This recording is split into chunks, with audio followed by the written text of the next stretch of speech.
Olá, está no ar o TCE na TV. O programa traz para você o trabalho dos conselheiros do Tribunal de Contas sobre os gastos dos poderes públicos em todos os municípios de Mato Grosso do Sul. Veja os destaques desta edição.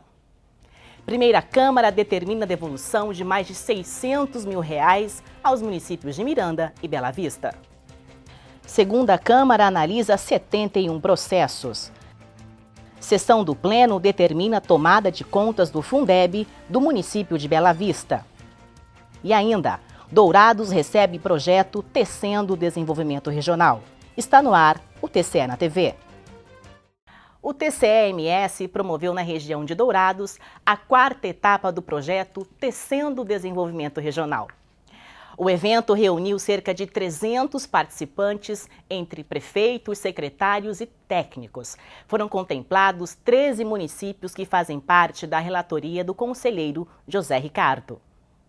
Localizada a 224 quilômetros de Campo Grande, o município de Dourados foi sede da quarta edição do projeto Tecendo Desenvolvimento Regional. Foram 10 horas de palestras, onde os gestores públicos puderam tirar suas dúvidas e aprimorar seus conhecimentos. Desta maneira, o tribunal atua de forma efetiva, preventiva e pedagógica. É uma oportunidade que nós estamos tendo de nos interagirmos mais com o jurisdicionado, trazendo informações, essas oficinas onde os técnicos do Tribunal de Contas, com os técnicos das câmaras e prefeituras, realmente possibilita esclarecimentos de muitas dúvidas, e dá oportunidade para aqueles que desconheciam, não venham depois alegar que não tinham noção e que as penalidades foram aplicadas de forma injusta. Obviamente que essa iniciativa é justamente no sentido de evitarmos penalizarmos futuramente. Então nós queremos contribuir, interagir, o tribunal está demonstrando uma efetividade e também a prevenção e um caráter pedagógico. Durante as edições anteriores do projeto Tecendo Desenvolvimento Regional, cerca de 900 pessoas foram contempladas com palestras e orientações.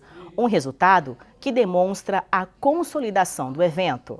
É a saída do tribunal para ir ao encontro do jurisdicionado, discutindo com os servidores municipais as prestações de contas, os problemas que eles estão vivenciando na administração, principalmente na área contábil, na área de pessoal, e isso faz com que possamos fazer com que todo o Estado cresça em qualidade. Não adianta que um município seja muito bom se a maioria não é. Então, o que nós queremos é que todos tenham uma qualidade muito boa e que a gente possa ajudar, ser parceiro nessa busca da eficiência, facilitando assim que o dinheiro público seja bem gasto em prol do cidadão. Para o conselheiro Ronaldo Chadid, é mais uma iniciativa que demonstra que o tribunal não está apenas para punir, mas sim para orientar o bom gestor. Esse programa inspirado pela conselheira Marisa, efetivamente aproxima o Tribunal de Contas dos seus jurisdicionados. Dessa forma, nós acabamos mostrando a todos aqueles que estão sujeitos ao controle do tribunal que a nossa instituição está de portas abertas para receber o bom gestor, aquela pessoa que quer aplicar corretamente o dinheiro público e não ter problemas por descumprimento da legislação.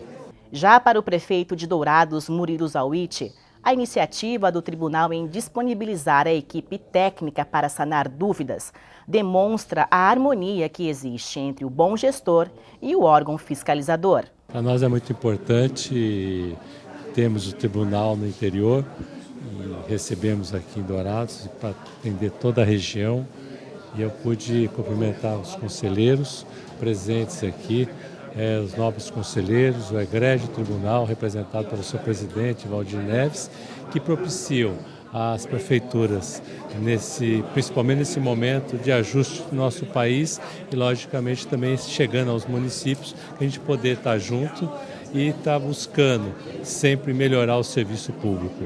Nós somos gestores e temos, junto com o Estado, com a União, obrigações constitucionais. O presidente da Câmara dos Vereadores, Idenor Machado, afirma que são ações como estas que contribuem para a utilização correta dos recursos públicos. Na minha avaliação já estava sendo esperada, é motivo de muita satisfação o tribunal vir até o encontro da região e dar as orientações necessárias, tanto para o Poder Executivo quanto para o Poder Legislativo.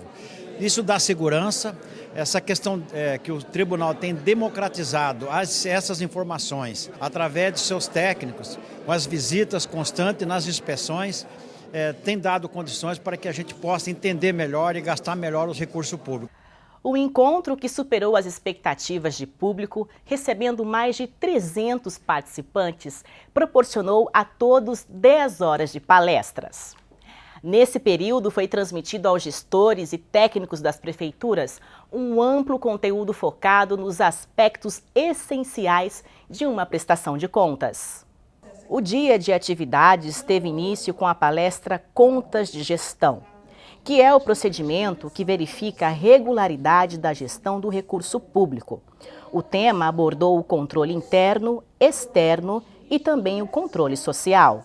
Nós temos que lembrar que a gestão pública, ela faz necessário sempre um controle, porque o dinheiro é público, antes de qualquer coisa o dinheiro é de todos. Então faz necessário que realmente tenha um bom controle. E o controle interno atuante, efetivo e que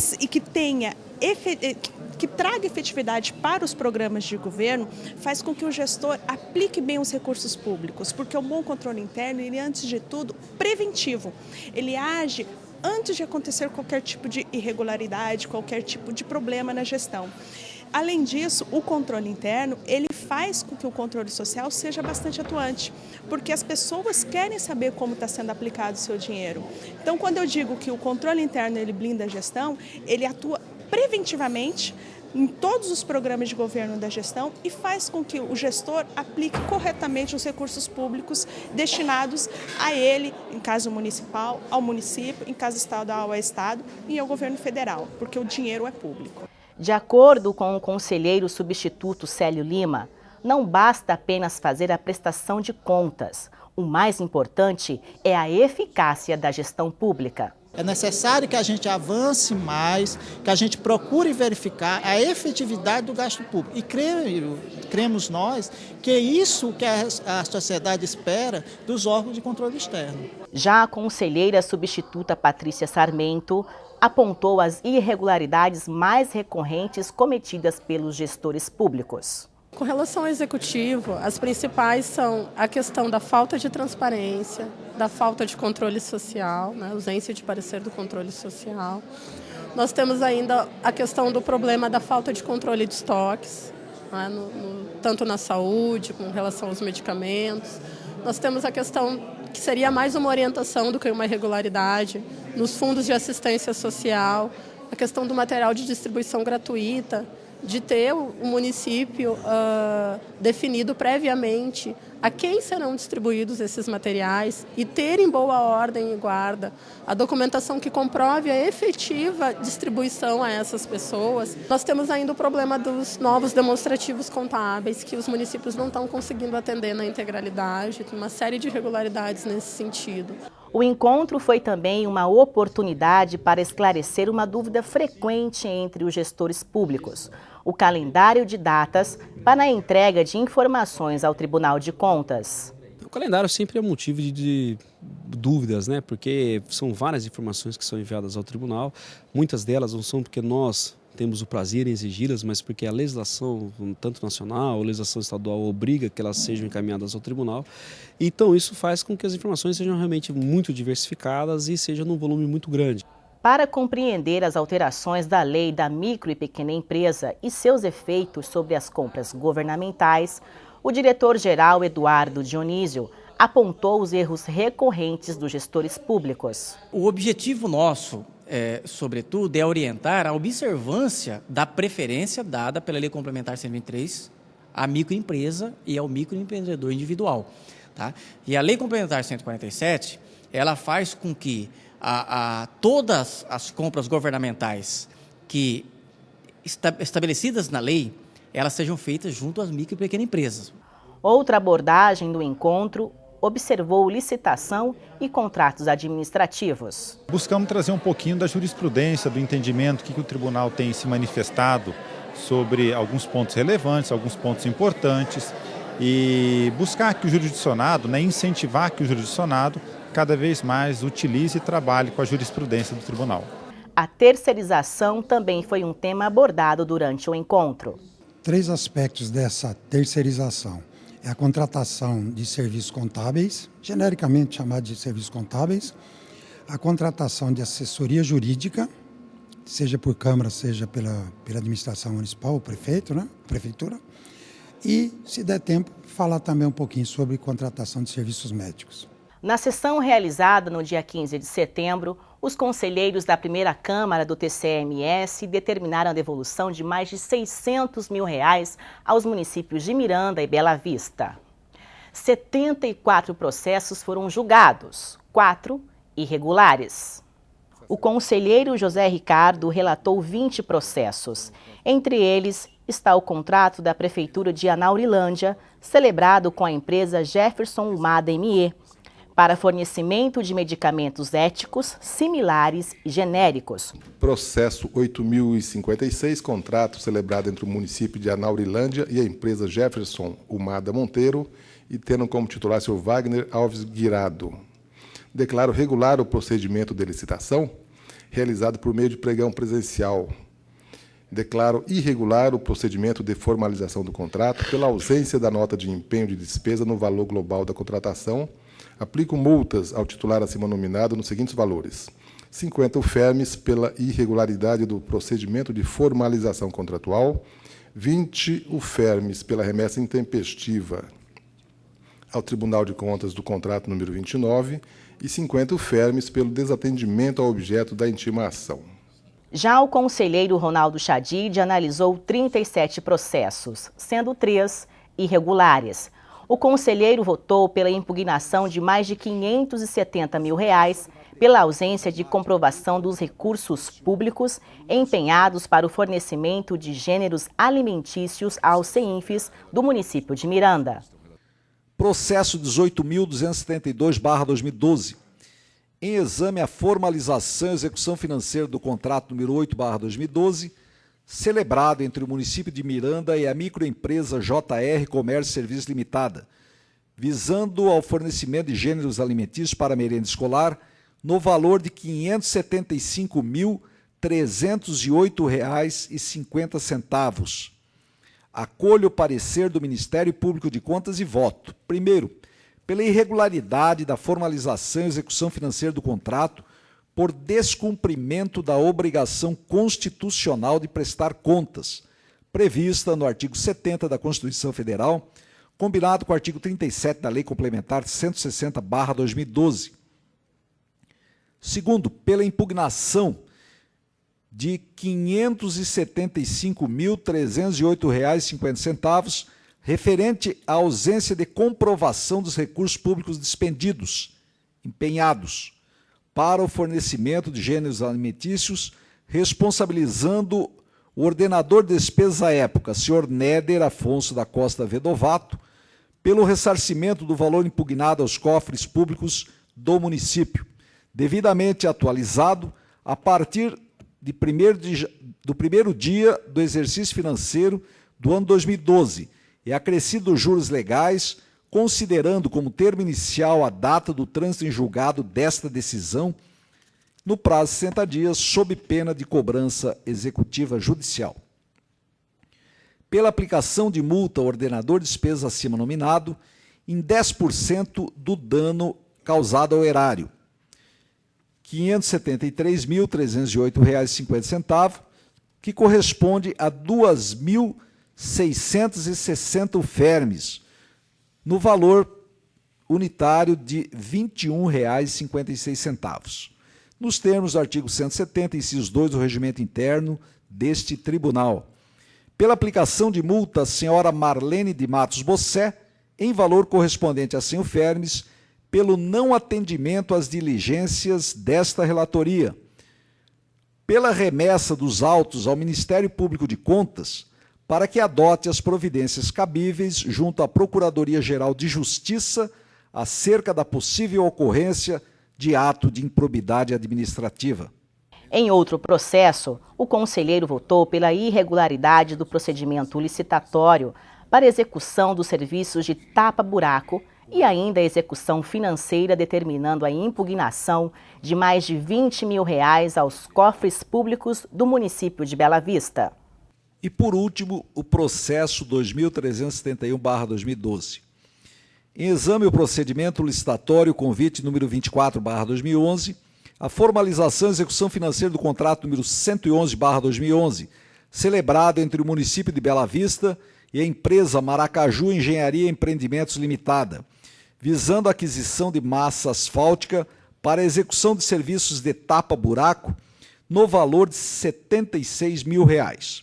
Acolho parcialmente o respeitável parecer do Ministério Público de Contas e voto pela irregularidade da contratação pública em apreço nos termos dos dispositivos legais adotados no voto, pela impugnação da importância de R$ 28.800, responsabilizando o senhor Francisco Emanuel Albuquerque Costa pelo ressarcimento do prejuízo causado ao erário, nos termos do artigo 61, inciso 1 da Lei Complementar 160/2012, no prazo de 60 dias, sob pena de cobrança executiva judicial. Pela aplicação de multa em valor total correspondente a 393 UFERMES, sendo 363 ao ex-prefeito de Bela Vista, senhor Francisco Emanuel Albuquerque Costa, das quais 333 UFERMES, que corresponde a 25% do prejuízo causado ao erário, e 30 UFERMES pela remessa intempestiva dos documentos. Mais 30 UFERMES ao ex-prefeito municipal, senhor Renato de Souza Rosa, nos termos do artigo 42, inciso 4 da Lei Complementar número 160/2012, pela remessa dos autos ao Ministério Público de Contas para que adote as providências necessárias junto à Procuradoria-Geral de Justiça do Estado de Mato Grosso do Sul, por haver fortes indícios de que o ex-prefeito municipal de Bela Vista, Francisco Emanuel Albuquerque Costa, praticou, em tese, o crime previsto no artigo 90 da Lei Federal número 8.666/93, além de ato de improbidade administrativa, previsto no artigo 10, inciso 8 da Lei 8.429, de 2 de junho de 1992. Já na sessão ordinária da segunda Câmara, realizada no dia 15 de agosto, os conselheiros Irã Coelho das Neves, Osmar Jerônimo e Marisa Serrano analisaram 71 processos, todos considerados regulares e aprovados. A sessão do Pleno, realizada no dia 16 de setembro, analisou um total de 37 processos dos gestores públicos. 15 processos foram considerados irregulares. Os conselheiros responderam à solicitação de consulta da Prefeitura de Dourados e ainda aplicaram mais de R$ 23 mil em multas. O conselheiro Osmar Jerônimo respondeu à solicitação de consulta formulada pelo prefeito de Dourados, Murilo Zawitch, sobre a possibilidade de prorrogação do prazo de vigência da ata de registro de preços por mais um ano e a renovação de quantitativo inicialmente estabelecido. O processo 119.823/2012, ele é uma consulta da Prefeitura Municipal de Dourados, do prefeito Murilo Zawitch. Eu respondo à presente consulta nos seguintes termos. No quesito 1, ele pergunta: é possível prorrogar o prazo de vigência da ata de registro de preços por mais de um ano? Respondo: não, conforme a redação contida no artigo 15, parágrafo 3, inciso 3º da Lei Federal 8666 de 93, Lei Geral de Licitações e Contratos, não é possível a prorrogação da vigência da ata de registro de preços por período superior a um ano, podendo a administração pública prorrogá-la, depende que a sua vigência não ultrapasse o limite legalmente autorizado. No quesito 2, com a prorrogação do prazo de vigência da ata, o quantitativo inicialmente estabelecido é igualmente renovado? Não. A prorrogação da ata de registro de preços, com o restabelecimento dos quantitativos iniciais, provoca a modificação do objeto da licitação e, consequentemente, a alteração das condições pactuadas, não sendo possível afirmar que a proposta vencedora permanecerá vantajosa à administração. As ações do Tribunal de Contas de Mato Grosso do Sul estão em plena harmonia com as recomendações do Tribunal de Contas da União. A avaliação é do ministro Vital do Rego, depois de visitar a Corte de Contas do Estado. A avaliação foi feita numa reunião que teve como propósito trazer ao TCE-MS sugestões de conduta que o Tribunal de Contas da União vem recomendando aos órgãos de controle do país. Primeiro, entender que somos um corpo só, a tal rede de controle. Exatamente. Nós somos diferentes, mas participamos do mesmo organismo de controle. E o meu secretário falou, né, e elogiou o TCE por estar de volta à rede de controle. Certeza, né? A rede de controle foi um investimento que o TCU fez numa administração importante, que foi a de Ubiratã, e que ela hoje precisa ser recuperada. Né? E esse exemplo que o Mato Grosso do Sul está dando é fortalecendo a rede de controle. Um ponto destacado pelo ministro foi o trabalho pedagógico aplicado ao gestor público no sentido de prevenir erros no uso do dinheiro público. A rede de controle é, sem dúvida alguma, um dos mais importantes avanços no controle interno e externo que o povo brasileiro precisa para que os seus recursos, os recursos da nação, possam ser melhor aplicados. Os nossos gestores, efetivamente os bons gestores, têm esse mesmo compromisso. E essa rede de controle é aliada do bom gestor. O encontro contou com a participação do presidente Valdir Neves e dos conselheiros Irã Coelho das Neves, Ronaldo Chadid, Osmar Jerônimo e Marisa Serrano. Foi a oportunidade do ministro conhecer outra ação relevante do TCE-MS, o retorno da Corte de Contas à rede de controle. O exemplo que o Tribunal de Contas do Estado fez ao aderir à rede de controle, ele coloca necessariamente o Mato Grosso do Sul protagonizando um grande fato nacional. Essa rede de controle precisa ser fortalecida e nós estamos, como membros do TCU, responsáveis por todo esse trabalho de fortalecimento nos estados, muito felizes porque o Mato Grosso do Sul deu esse exemplo. Nesse sentido, o ministro teve nas palavras do presidente do Tribunal de Contas de Mato Grosso do Sul, Valdir Neves, apoio às futuras medidas que o TCU está recomendando. Uma delas vem para melhorar a gestão nas regiões de fronteira do Brasil. O próprio ministro deu uma sugestão muito importante, e a vinda dele aqui é exatamente nesse sentido, buscar uma interação, né? Nós dispomos das nossas informações, das áreas que nós somos responsáveis, e o Tribunal de Contas da União sendo o nosso guia maior, né? Porque essa atuação conjunta com outros organismos, né? Buscando a unificação dos programas que atendem a fronteira, né? Então o Tribunal de Contas vai, a partir de agora, se voltar em consonância com o Tribunal de Contas da União, na busca de alternativas, obviamente convocando outros autores que participam também desse processo, para que a gente possa unificar a atuação e dessa forma a gente minimizar esses grandes problemas que a fronteira existe em todos os setores, né? Na segurança, na questão da infraestrutura, na questão da saúde, né? Então isso fica meio solto. Desta maneira, a gente trabalhando em harmonia, em parceria, vai ficar muito mais fácil para a gente obter os resultados e fazer com que os recursos ali investidos sejam efetivamente bem aplicados e os resultados apareçam buscando a melhoria da qualidade de vida da população. Nós ficamos por aqui e voltamos na próxima semana com mais um TCE na TV.